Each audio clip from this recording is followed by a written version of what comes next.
দর্শক আসসালামু আলাইকুম। আমরা দুঃখিত যে ১৫ মিনিট দেরিতে আমাদের ঢুকতে হলো কারণ অনেকজন অতিথি তাদেরকে সবাইকে কানেক্ট করতে সময় লাগছিল।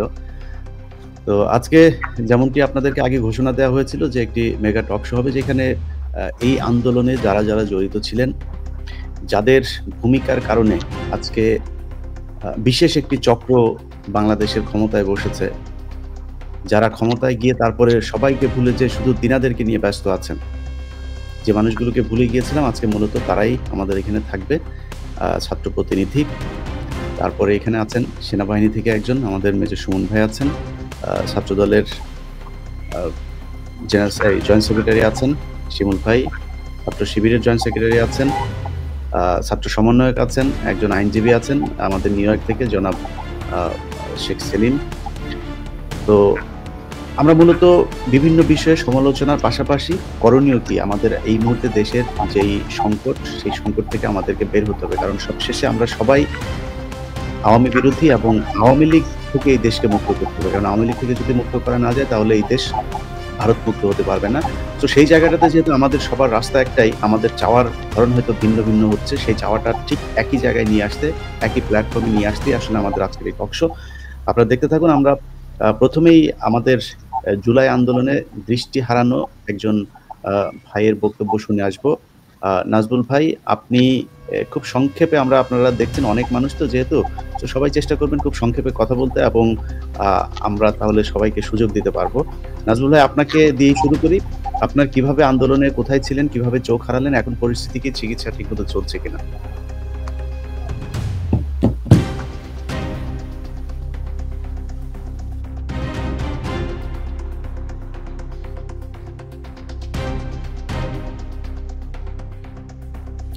নাজমুল ভাই,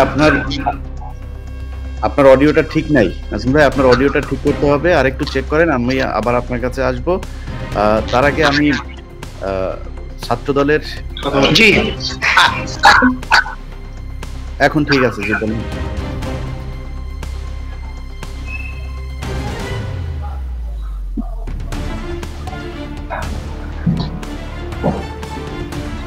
জি আসসালামু আলাইকুম।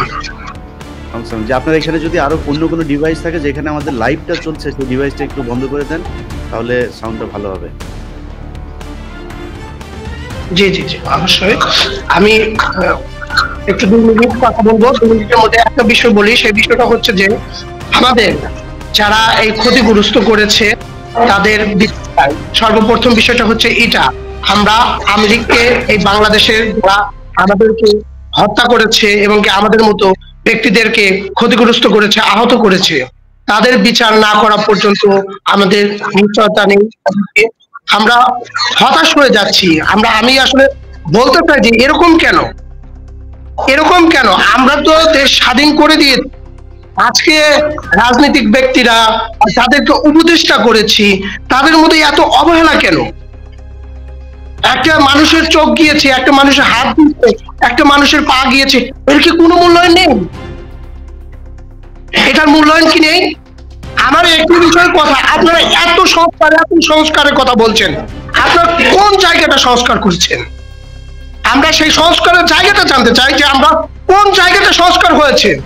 আজ পর্যন্ত আপনারা আহত কতজন হয়েছে সেই তালিকা আপনারা নিতে পারেননি, কতজন নিহত হয়েছে সেই তালিকা আপনারা নিতে পারেননি। আপনারা কি আছেন এই বাংলাদেশে কিভাবে গৃহযুদ্ধ লাগানো যায় সেই পরিকল্পনা নিয়ে আপনারা হাত, মানে আমাদেরকে কি আপনারা খেলার পুতুল মনে করেছেন? আমি একটা প্রশ্ন করতে চাই যে আমাদের এই যে দৃষ্টিশক্তি দিয়ে সারা দুনিয়া দেখতাম, সেই দৃষ্টিশক্তি এই দেশের জন্য যে ক্ষয় করেছি, এটা কি আমাদের অন্যায় হয়ে গেছে? এটা কি আমাদের অপরাধ হয়ে গেছে? তোমরা যারা দালালি করছে, দালালি করে করে টাকা পয়সা ইনকাম করে করে গাড়ি নিয়ে নিয়ে চলাফেরা করতেছে, আমরা কি পারি না? আমরা যদি সহযোগিতা চাই, আমাদের কি মানুষ সহযোগিতা করবে না? আমরা ওই দানের টাকাকে আমরা ঘৃণা করি, আমরা ওই দানের টাকাকে ধিক্কার জানাই। আমরা চাই শুধু এই বাংলাদেশের মানুষের বাক স্বাধীনতা ফিরে আসুক, বাংলাদেশের জনসাধারণ মানুষের অধিকার ফিরে আসুক, বাংলাদেশের মানুষের যে ভোটের যে অধিকারটা সেটা যেন সে নিজের জ্ঞানে নিজ ভাবে সঠিক মানুষকে ভোট দিয়ে সরকার নির্বাচিত করতে পারে, সেই সুযোগটা দেওয়া হোক। আমরা চাই আমার মা বোন যেন রাস্তায় যেন ধর্ষিত না হয়, আমার ছোট ছোট বোনদেরকে যেন ধর্ষণ না করা হয়, এটা চাই। আমরা চাই যেন কোনো চাঁদাবাজি না থাকে, কোনো রংবাজি না থাকে। আমরা চাই যে বাংলাদেশে আমরা দেখি ঢাকা শহরে চলাফেরা করতে নিরাপত্তা বোধ করে না। আমরা এরকম ন্যাক্কারজনক ঘটনা অনেক দেখেছি, ছুরি মারছে, চাকু মারছে, গুলি করছে। এর জন্য আমরা বাংলাদেশ স্বাধীন করিনি, আমরা বাংলাদেশ স্বাধীন করেছি বাংলাদেশের নিরাপত্তা গঠন করার জন্য। বাংলাদেশের যদি আপনারা নিরাপত্তা গঠন না করতে পারেন তাহলে আমাদের ব্যর্থতা না, এই ব্যর্থতা হচ্ছে আপনাদের। কারণ আপনারা যারা জেল খেটেছেন এবং কি বড় বড় রাজনীতিবিদ হবার পরেও, এত ক্ষমতা থাকার পরেও এই ফেসিক সরকারের জন্য আপনারা সরাসরি কোনো অ্যাকশনে যেতে পারেননি। আজকে সেই সুযোগগুলো আপনাদেরকে করে দেওয়া হয়েছে। হাতে গোনা কিছু মানুষের জন্য যদি এই দেশটা সেই আগের মতো অস্থিতিশীল হয়ে থাকে তাহলে আমাদের আসলে এই দুনিয়াতে বেঁচে থাকার চেয়ে মরে যাওয়াই অনেক ভালো। কারণ আমরা যে এই স্বাধীনতা ফিরিয়ে নিয়ে দিয়েছি তার আমরা 10 বার ছিল এখন খুঁজে পাই না।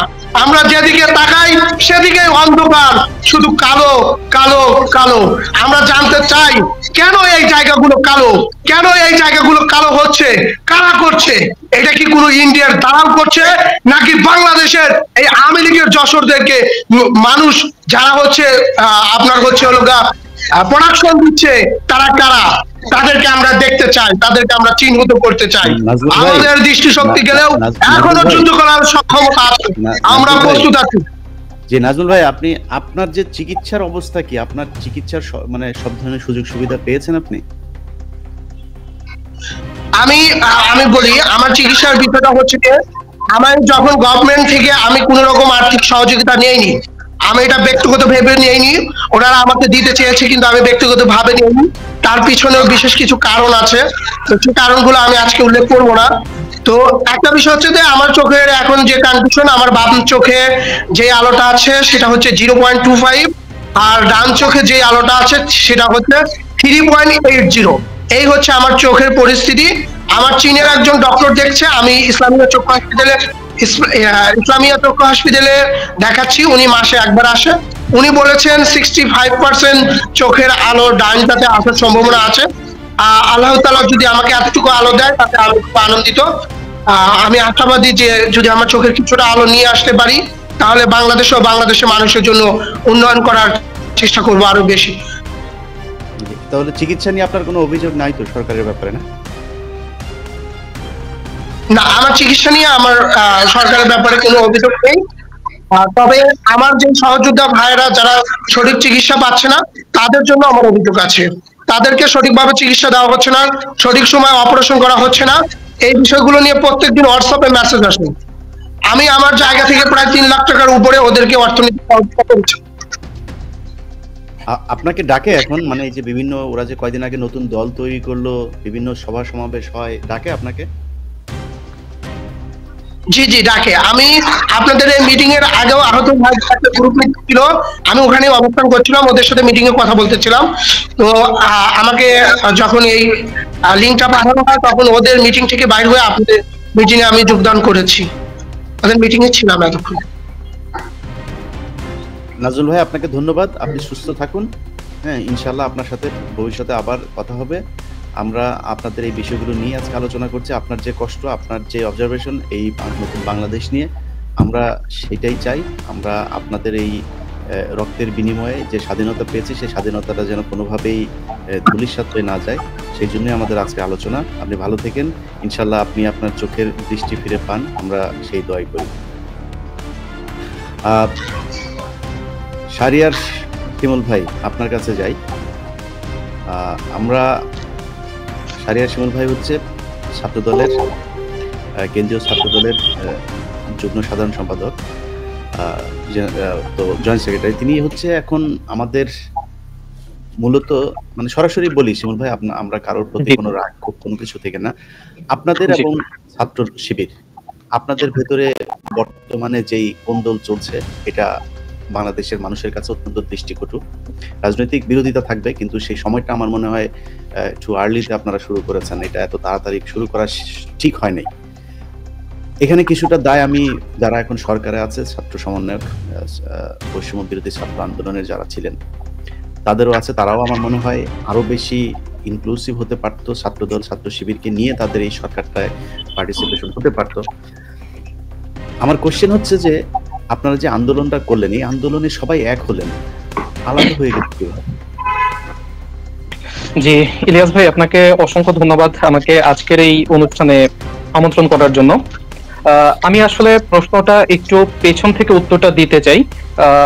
আমাদের এই যে একজন এই আন্দোলনে অন্ধ হয়ে যাওয়া, দৃষ্টিশক্তি হারানো নাজমুল ভাই যে প্রসঙ্গগুলো এখানে, যে অভিযোগগুলো এখানে উত্থাপন করলেন, যেমন আপনার হচ্ছে উপদেষ্টাদের অবহেলা, উনি জানতে চেয়েছেন যে সংস্কারের কথা যে বলা হচ্ছে এটা আসলে কোন জায়গাটায় সংস্কার উনি জানতে চাইছেন। উনি খুবই গুরুতর অভিযোগ করেছেন যে এখানে যারা ছাত্র প্রতিনিধি নামে, যদিও এটা খুবই আমি তথাকথিত মনে করি, ছাত্র প্রতিনিধি আসলে সবাই, গৃহযুদ্ধ লাগানোর একটি অভিযোগ তিনি উত্থাপন করেছেন। দালালি করে টাকা পয়সা কামানো, গাড়িতে চড়ার অভিযোগ করেছেন, ভোটাধিকার তিনি চেয়েছেন, হাতে কোনো কিছু মানুষের জন্য এখানে অস্থিতিশীলতার অভিযোগ তিনি করেছেন। এই যে সবাই মিলে একটি গণ অভ্যুত্থানের পর এই 7 মাস পরে এসে দৃষ্টিশক্তি হারানো একজন ভাই যখন এই অভিযোগগুলো করেন, তখন আসলে মনে হয় যে আসলে যে প্রত্যাশায় আমরা সকলে মিলে এই গণ অভ্যুত্থানটি করেছিলাম সেটি আসলে কতটুকু সার্থকতা যাচ্ছে, এবং এখানে যদি কোনো ধরনের অসফলতা তৈরি হয়ে থাকে, ব্যর্থতার জায়গা তৈরি হয়ে থাকে, সেটি আসলে কার কারণে হচ্ছে। আমরা আন্দোলনের সময় কিন্তু প্রত্যেকে হাতে হাত রেখে আমরা একসাথে লড়াইটা করেছিলাম। আপনি যদি আমার কাছে জানতে চান, আমি প্রত্যেকটি স্পটের, আমি নিজে কোন কোন স্পটে কাজ করেছি, কিভাবে আমাদের ছাত্র দলের মধ্যে সমন্বয় হয়েছে, এবং আমাদের ছাত্র দলের নেতৃবৃন্দ বিভিন্ন স্পটে কে কোথায় কাজ করেছেন, আমি কিন্তু আপনাকে একদম নাম ধরে ধরে বলে দিতে পারবো। কিন্তু 5 তারিখের পরে, 5 তারিখে যখন আমরা একটি সামগ্রিক বিজয় অর্জন করলাম, তারপরে 6 তারিখ থেকে আমরা যেটা দেখলাম, আমি যখন এই উৎসবে শরিক হতে গেলাম, আমার প্রতি বলা হলো যে 0% কন্ট্রিবিউশন, 100% সেলিব্রেশন। এই জায়গাটা কিন্তু আমরা 6 তারিখে দেখতে চাইনি, 7 তারিখে দেখতে চাইনি। যখন এই কথাটি বলা হলো, তখন আমি বাধ্য হলাম বলার জন্য যে না, আমি হচ্ছি সেই সংগঠন যেই সংগঠনের সবচাইতে বেশি শহীদের সংখ্যার দিক থেকে সর্বাধিক সংখ্যক শহীদ হয়েছে এই আন্দোলনে। আমি এখানে প্রত্যেকটা বিষয়ে আমাদেরকে নানাভাবে প্রতি পদে পদে, এখনো যদি আপনি আমাদের ফেসবুকের কমেন্ট বক্স দেখেন, আজকেও দেখেন, আপনি দেখবেন যে বলা হচ্ছে যে আমাদেরকে নাকি মানে অন্যরা মুক্ত করে দিয়েছে, স্বাধীন করে দিয়েছে, অন্যদের কারণে আমরা এখন বুক ফুলিয়ে চলতে পারি। অথচ এইটা কিন্তু আমাদেরকে সবার আগে যে বিষয়টি এখানে উপলব্ধি করতে হবে সেটা হচ্ছে যে এটা কিন্তু 36 দিনের কোনো আন্দোলন ছিল না, এটা কিন্তু 16 বছরের ধারাবাহিকতা। এই বাংলাদেশ স্বাধীন করার জন্য আমি নিজে জেল খেটেছি, জুলুমের শিকার হয়েছি। আমাদের প্রায় প্রতিটি নেতাকর্মী, সারা দেশে হাজার হাজার নেতাকর্মী, লাখ লাখ নেতাকর্মী জেল জুলুমের শিকার হয়েছে, গুম খুনের শিকার হয়েছে, রাতে ঘরে থাকতে পারেনি, বাবা মায়ের জানাজায় উপস্থিত হতে পারেনি। আপনি এই সবকিছুকে অস্বীকার করে যখন শুধুমাত্র বলতে চান যে এই 36 দিনেই সবকিছু হয়ে গেছে, কারণ আমি 2-4 বিভিন্ন জায়গাতে যখন এ ধরনের টকশোতে অংশগ্রহণ করেছি, তখন আমি একটা উদাহরণ দিয়েছি যে আপনি যদি একটা বিল্ডিং করতে চান, এখানে কিন্তু একের পর এক ইটের গাঁথনি দিতে হয়। সর্বশেষ ইটটি বসিয়ে আপনি কিন্তু দাবি করতে পারবেন না যে এই ঘরটি আপনি তৈরি করেছেন। আপনি যদি একটা দেয়াল ভাঙতে হয়, 100টা আঘাতের যদি প্রয়োজন হয়, 99টা আঘাত অন্য কেউ করে যাওয়ার পরে শেষ আঘাতটা করে আপনি কিন্তু দাবি করতে পারবেন না যে আপনি এই দেয়ালটি ভেঙে ফেলেছেন। এটা আমাদের প্রত্যেকের অর্জন। কিন্তু অর্জনের পরে যেটা হয়েছে যে এখন আমাদেরকে বলা হচ্ছে যে আমাদেরকে মুক্ত করে দেওয়া হয়েছে, আমাদের নেত্রীকে তারা নাকি মুক্ত করেছে, সবকিছু। তো আমি এখানে বলতে চাই যে 6ই আগস্ট থেকে আমাদের এখানে ইতিপূর্বে আওয়ামী রাজনীতির যে বৈশিষ্ট্য ছিল, মুক্তিযুদ্ধ ছিল একটি জনযুদ্ধ, কিন্তু এই জনযুদ্ধকে আওয়ামী লীগ যেভাবে পকস্ত করার রাজনীতি করেছে, বগল দাবা করার রাজনীতি করেছে, সমস্ত ক্রেডিট একা দাবি করেছে, সেই আমাদেরকে কিন্তু এই বিষয়ে বিশেষভাবে সতর্ক হতে হবে। 6ই আগস্ট থেকে আওয়ামী লীগের সেই ধারার রাজনীতি, আওয়ামী লীগের সেই ক্রেডিট বাড়ির রাজনীতি কিন্তু বাংলাদেশে নতুন ভাবে শুরু হয়েছে। এখানে প্রত্যেকের অংশগ্রহণের পরে, প্রত্যেকে এত রক্ত, এত নিপীড়ন সহ্য করার পরে যখন মুক্তিটি আসলো, তখন এখন বলা হচ্ছে যে এটি নাকি বিশেষ কিছু লোকের দ্বারা সাধিত হয়েছে। এই যে ক্রেডিট বাড়ির রাজনীতি, এর ফলে যে বিভাজন, এবং পরবর্তীতে এই যে ফেসবুকে সহ বিভিন্ন ভাবে ছাত্র দলকে বা বিএনপিকে কোণঠাসা করার যে রাজনীতি, এর ফলে আসলে দেখা গেছে যে হয়তো আমাদেরকেও একসময় কিছু জবাব দিতে হয়েছে। আমি বলতে চাই যে আমরা প্রোয়েক্টিভ হয়ে আসলে আক্রমণটা শুরু করি নাই, আমরা আক্রমণের শিকার। এর প্রেক্ষিতে আমাদের কিছু জবাব হয়তো বিভিন্ন সময় দিতে হচ্ছে। এই যে আওয়ামী লীগ স্টাইলে একক ক্রেডিট বাড়ির রাজনীতি যদি এখানে বন্ধ হয়, তাহলে আমাদের যে দিক থেকে যে জবাব দেওয়ার বিষয়গুলো এইগুলো আমরা বন্ধ করতে পারবো। এবং আমরা মনে করি যে বাংলাদেশ জাতীয়তাবাদী ছাত্র দল যে নতুন ধারার রাজনীতি করতে চাইছে, আপনি বাংলাদেশের গত 16 বছর যদি দেখে থাকেন, ছাত্র রাজনীতি বলতে মানুষ কি বুঝতো? চাঁদাবাজি, টেন্ডারবাজি, ফাও খাওয়া, জোর করে প্রোগ্রামে নিয়ে যাওয়া, ছাত্রীদেরকে টিজ করা, নানানভাবে অনিরাপত্তা তৈরি করা, বিশৃঙ্খলা তৈরি করা। কিন্তু 6ই আগস্ট থেকে কেউ কি বলতে পারবে যে বাংলাদেশ জাতীয়তাবাদী ছাত্রদল কোথাও কোথাও হল দখল করেছে, কোথাও কাউকে জোর করে প্রোগ্রামে নিয়ে গেছে? এই রাজনীতিগুলো থেকে আমরা বের হয়ে আসতে চাই। হ্যাঁ, জাতীয়তাবাদী ছাত্রদল একেবারে পুত পবিত্র কোনো সংগঠন নয়, আমরা দাবি করি না যে আমরা ফেরেশতা, আমাদেরও ভুল হচ্ছে, কিন্তু সেই প্রেক্ষিতে আমরা ব্যবস্থাও নিচ্ছি। কিন্তু অন্যান্য সংগঠন, সেই সংগঠনগুলো মানে দেখা যাচ্ছে যে আমাদের যখনই আমরা কোনো অভিযোগ পাচ্ছি আমরা ব্যবস্থা নিচ্ছি, বহিষ্কার করছি। সারা বাংলাদেশে আমাদের শত শত হাজার হাজার নেতা কর্মীকে আমরা পদ স্থগিত, শোকজ, বহিষ্কার, নানা ব্যবস্থা নিয়েছি। কিন্তু অন্যান্য সংগঠনগুলো দেখা যায় কি, তাদের ব্যাপারে যখন কোনো অভিযোগ আসছে তারা কিন্তু বিষয়গুলো এক ধরনের চেপে যাচ্ছে এবং অধিকাংশ সময় ব্যবস্থাগুলো কিন্তু নেওয়া হচ্ছে না। কিন্তু বাংলাদেশ জাতীয়তাবাদী ছাত্রদল বলতে চায় যে আমরা নিজেদেরকে ফেরেশতা দাবি করছি না, আমাদের সংগঠন ভুল করছে, ভুল হলে যখনই অভিযোগগুলো আসছে সে প্রেক্ষিতে আমরা ব্যবস্থা নেওয়ার চেষ্টা করছি।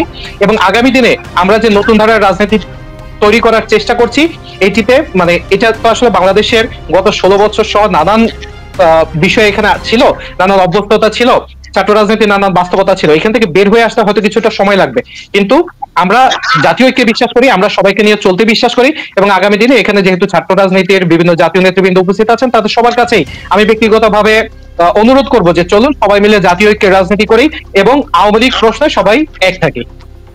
ধন্যবাদ। ধন্যবাদ ভাই, খুবই মানে পারফেক্টলি এবং খুব জেন্টাল ওয়েতে আপনি বলেছেন। আমি আপনার পরপরই নুরুল ইসলাম ভাইয়ের কাছে যাব। নুরুল ইসলাম ভাই, আপনাদের আজকে কিন্তু আমি কোনো ডিবেটে আসি নাই, শিমুল ভাই আমার মনে হয় যথেষ্ট সুন্দরভাবে বলেছেন। আমি আপনাদের ভেতরে অনেক দ্বন্দ্ব থাকবে। আমি কালকে আমার লাইভে আমাদের কনক সার্ভার এবং পিনাকি ভট্টাচার্যের সাথে একটা লাইভ ছিল, সেখানে আমি বলেছি, অস্বীকার করার কিছু নেই, আমি যেমন সরাসরি কথা বলি সেইভাবেই বলেছি যে এখানে মানুষ মারা যাবে, মারামারি হবে, অনেক হল দখল নিয়েও লাঠালাঠি হবে, অনেক কিছু হবে, কারণ দুইজনের রাজনৈতিক পথ আলাদা। সো সেটা থাকবেই। আপনার কাছে আমার কোশ্চেন হচ্ছে যে এই যে কথাগুলো এতক্ষণ শিমুল ভাই বললো, মানে আওয়ামী লীগের কোশ্চেনে কি আসলে আপনারা এক আছেন কিনা? ধন্যবাদ জানাচ্ছি ইলিয়াস ভাই। আমরা তো 5 আগস্টের পর থেকেই বিভিন্ন ধরনের কর্মসূচি ইসলামী ছাত্র শিবির আলাদাভাবেই দিয়েছে আওয়ামী লীগ নিষিদ্ধের দাবিতে। গত ডিসেম্বরে আমরা সারা দেশের জেলা পর্যায় পর্যন্ত আওয়ামী লীগ নিষিদ্ধের দাবিতে, আপনার এটা একটু লো মনে হচ্ছে, ভয়েসটা আর একটু সামনে আসলে বোধহয় ভালো হবে।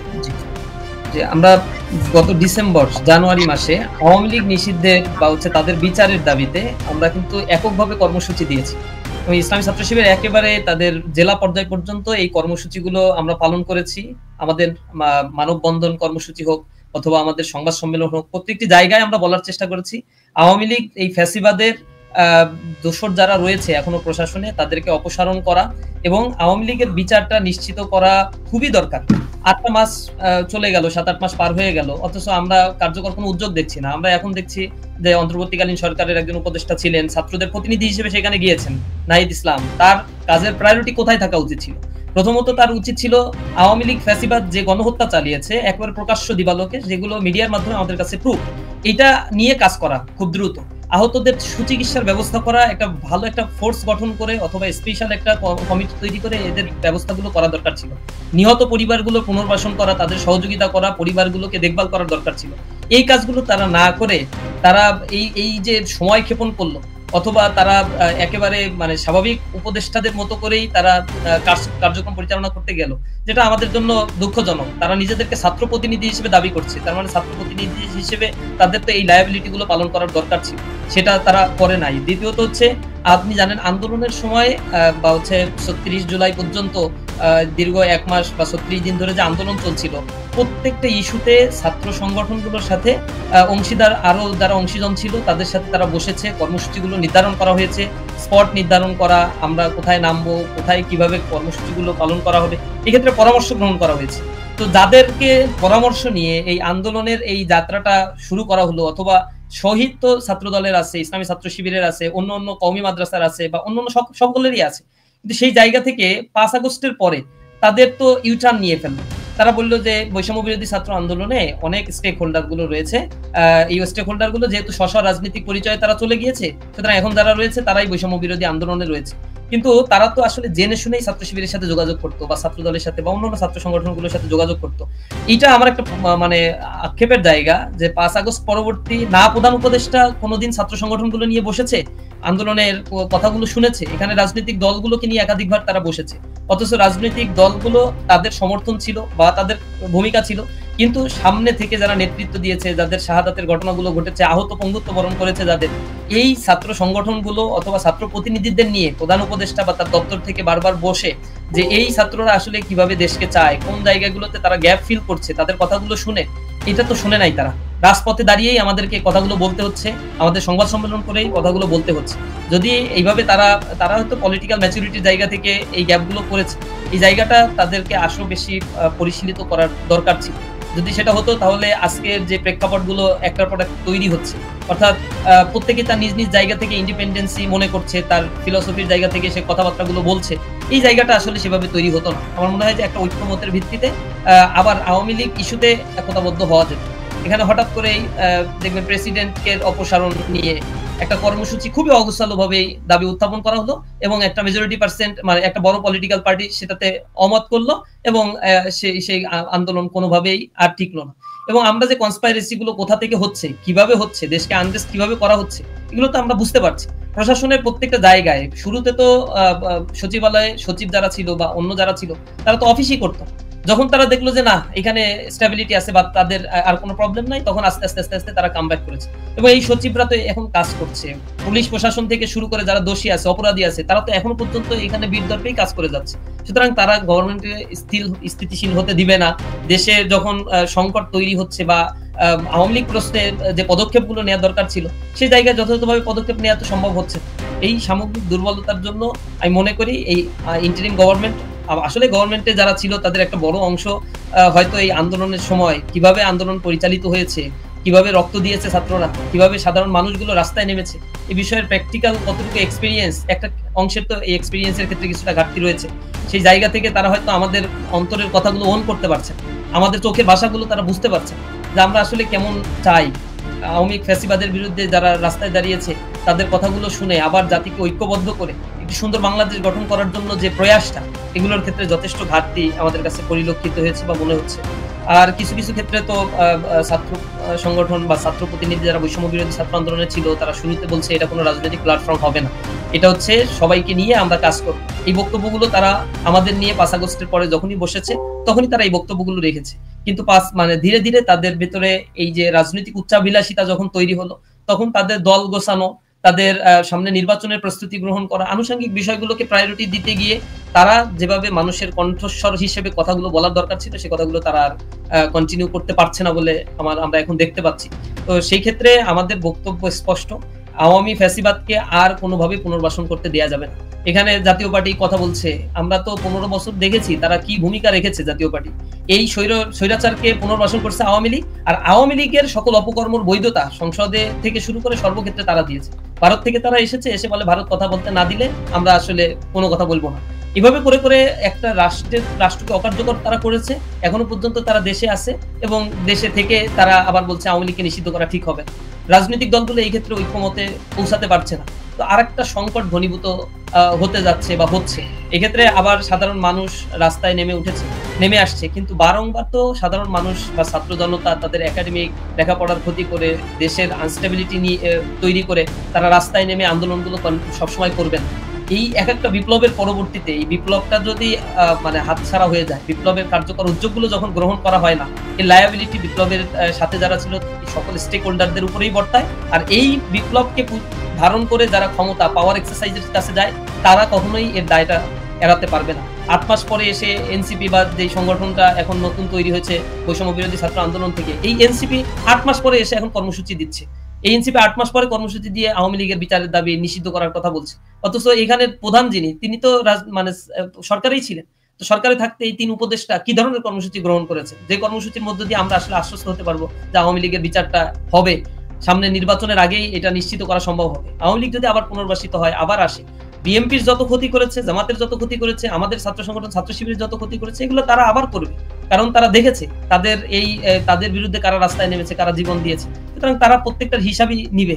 এখনো পর্যন্ত দেশের বাইরে থেকে তারা এই কনস্পাইরেসি গুলো করছে, চক্রান্তর জাল বুনছে, দেশে কোটি কোটি টাকা তারা এখনো পর্যন্ত মানে দেশ আনস্টেবল করার জন্য ব্যয় করছে। এগুলো কনসার্নের বিষয় রীতিমতো।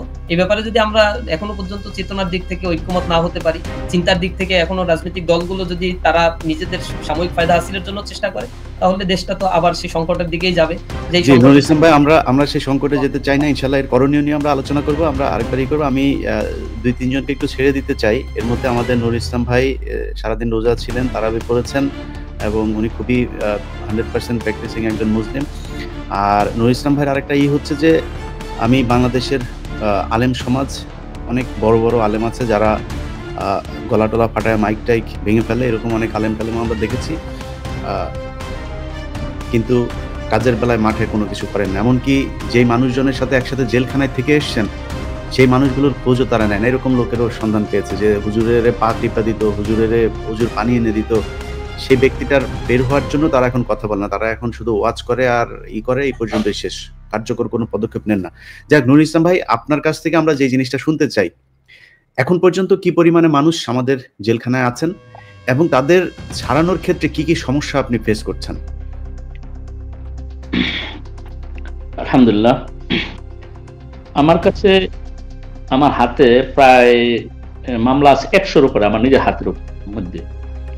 আর পুরা বাংলাদেশে এই সন্ত্রাস দমন মামলা, সেটা সন্ত্রাস বিরোধী মামলা, মোটামুটি আমার যে তথ্য, সেই তথ্যে প্রায় 5 শতাধিক মামলার আসামি এখনো জেলের ভিতরে রয়েছে। এখানে কয়েক ধরনের জটিলতা রয়েছে। মানে মামলায় আসামি কতজন হবে টোটাল? 5 শতাধিক মামলায় 5 শতাধিক আসামি এখন জেলের ভিতরে আছে, শুধু জঙ্গি মামলা, অন্যান্য মামলা বাদ দিয়া, শুধু স্পেশালি যেটি জঙ্গি মামলা, যেগুলো আলেম এবং দায়ীরা শুধু এটার মধ্যে স্পেশালি আছে, এই হেফাজত বাদ দিয়ে শুধু জঙ্গি মামলা স্পেশালি আলেমরা যেসব মামলা জেলের ভিতরে আছে। তো আমি একটু প্রেক্ষাপট একটু বলে নিই।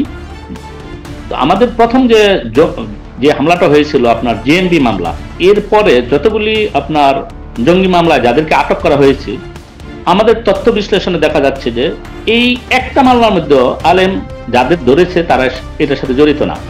আপনাকে দু একটা উদাহরণ দিই, যেমন আপনার 21শে গ্রেনেড হামলা মামলার ভিতরে যাকে ধরা হয়েছে আলী আকবর সাহেব, উনি ওই জায়গায় এই রমনা বটতলে কোনোদিন যায় নাই, কিন্তু ওনাকে এই মামলায় ফাঁসানো হয়েছে। কিভাবে ফাঁসানো হয়েছে সেটা দেশবাসী জানে, জনগণ জানে, সবাই জানে, কিন্তু তারপরও অন্ধভাবে ওনার বিপক্ষে রায় হয়ে গেছে। যেমন ফারাবির ব্যাপারে যে রায়টা হলো, ফারাবি একদম ইনোসেন্ট, এত সহজ সরল একটা ছেলে, সেই ছেলেকে এখানে ধরানো হয়েছে এবং ওকে কেন দেওয়া হচ্ছে না, ওর সমস্যাটা আমি বলি তাহলে বুঝবেন। ওকে যখন আপনার কোর্ট থেকে কোর্টে যায়, বিচারক ওনার নাম শুনলেই বলেন না, উনি শুনতে চায় না, মামলাটা ফাইলটা ফেরত দিয়ে দেয়। আমরা তো বিচারকের কথাই শোনাতে পারতেছি না, তাহলে আমরা মামলা রায়টা কিভাবে দিই? এখানে অধিকাংশ মামলা আমরা এই কোর্টের ভিতরে আমরা শুনানি করতে পারতেছি না। আর দ্বিতীয় কথা হলো, কোনো কোর্ট যদি ধরেন 2-একটা মামলা রায় দিয়ে দিছে, তখন উপর থেকে কি যেন নির্দেশ আছে ওদের, তারপরে আর তারা এই মামলা আর শুনতে চায় না, কারণ তাদের নামে একটা বদনাম হয়ে যায়, কোর্টের মধ্যে নাকি বদনাম হয়ে যায়, হ্যাঁ, যে এই জন্য মামলাগুলি শুনতে চায় না। আর দ্বিতীয় একটা কথা হলো, এই প্রথম যখন জঙ্গি মামলায় যাদেরকে ধরা হয়েছিল, তখন 2-3 বছর তারা তাদের পরিবার ভয়ে কোর্টের ধারে কাছে যাইতে পারে নাই। আর অনেক লোক আছে ধরেন 15 বছর 16 বছর যাবত এই মামলা চালাইতে, এগুলো তো বেশিরভাগ হলো গরিব বা নিম্নবৃত্ত, তাদের অবস্থা এমন হয়ে গেছে, তাদের বাড়িঘর সব বিক্রি করে দিয়েও তারা এখন আর পারতেছে না। তখন হচ্ছে কি, যে এই মামলাগুলি যে রায় হওয়ার পরে যে আপিল, সে আপিলটা করা হয়নি। আর যখন মামলা রায় হয়ে যায়, এই আপিলের আবার সিরিয়াল যে পড়ে, ধরেন যে মামলার রায় হয়ে গেছে 21 সালে, তো যদি কোনো মামলা ফাঁসি রায় হয়ে যায়, তো ওইটা আবার শুনানি আস্তে আস্তে 3-4 বছর লেগে যায়। এইভাবে জটিলতার পরে জটিলতা। আর এখানে উকিল ধরতে হয়। এক সময় তো ছিল আওয়ামী লীগের সময়, এইসব মামলা, জঙ্গি মামলা উকিল আসতোই না, নির্দিষ্ট কয়েকটা উকিল শুধু কাজ করতো। আর এর মধ্যে কয়েকজন আইনজীবীকে তো আপনার তখন গ্রেপ্তার করে নিয়ে যায়। তো এই জন্য আগে আসতোই না উকিলরা, এখন কিছু উকিল আগাচ্ছে, কিন্তু দেখা যায় যে কোর্টের ভিতরে যেই সরকার পক্ষের যে উকিলগুলি আছে তারা বাধা দেয়। তাদের বাধার কারণে তাদেরকে ম্যানেজ করতে হইলে আবার টাকা দিয়ে ম্যানেজ করতে হয়। এটা এইভাবে স্বাভাবিকভাবে ম্যানেজ হয় না, নতুবা তারা এই মামলাগুলি মানে উঠতেই দেয় না। এবং একটা আজীব ধরনের ঘটনা হলো, যে মামলা মানে আসামি কোনোদিন তার পক্ষে সে জবানবন্দি দেয় নাই, হ্যাঁ 164 দ্বারা জবানবন্দি দেয় নাই, বিচারক জানে, পরিষ্কার জানে যে এই মামলার মধ্যে সে জড়িত না, তারপরও নিম্ন আদালত তাকে একচেটি আপনার রায় দিয়ে দিচ্ছে। কারণ আওয়ামী লীগ যেইভাবে প্রেসক্রিপশন দিচ্ছে সেইভাবে রায় দিয়ে দিচ্ছে। এখন উচ্চ আদালত এই মামলাগুলো তার শুনতে চাচ্ছে না। আমি ওই ফজলে রাব্বি নামে এবং আরেকটা ছেলে আছে আপেল, আমি এই পর্যন্ত 5-6টা কোর্টের মধ্যে আমি চেষ্টা করছি, গত সপ্তাহে ছিল, কিন্তু বিচারক এটা শুনে নাই, ওইটা আপনার সরাই দিয়েছে। এখন মামলাগুলি শুনতে চাচ্ছে না, আর শুনলেও এগুলি কি এক অজ্ঞাত কারণে তারা আপনার লম্বা ডেট দিয়ে দিচ্ছে, জানেন তো দিচ্ছেই না, মামলা আপনি বলতে পারবেন, মানে জানেন কারণটা একটাই, কারণ আমি বলি, আমার দুজন বিচারকের পর্যন্ত গেছি। আওয়ামী লীগের সময় যে বিচারক ছিল সেই বিচারকদের অবস্থা একটু বলি। একজন বিচারক ছিল, ওনার ভাই মন্ত্রী ছিলেন, আরেক ভাই সচিব ছিলেন। ওই বিচারকের কাছে আমি বললাম যে স্যার, আপনি এই যে লোকটা ইনোসেন্ট, 100% ইনোসেন্ট, তাকে কেন আপনি জামিন দিচ্ছেন না? ওনার সাথে আমার একটু সম্পর্ক ছিল।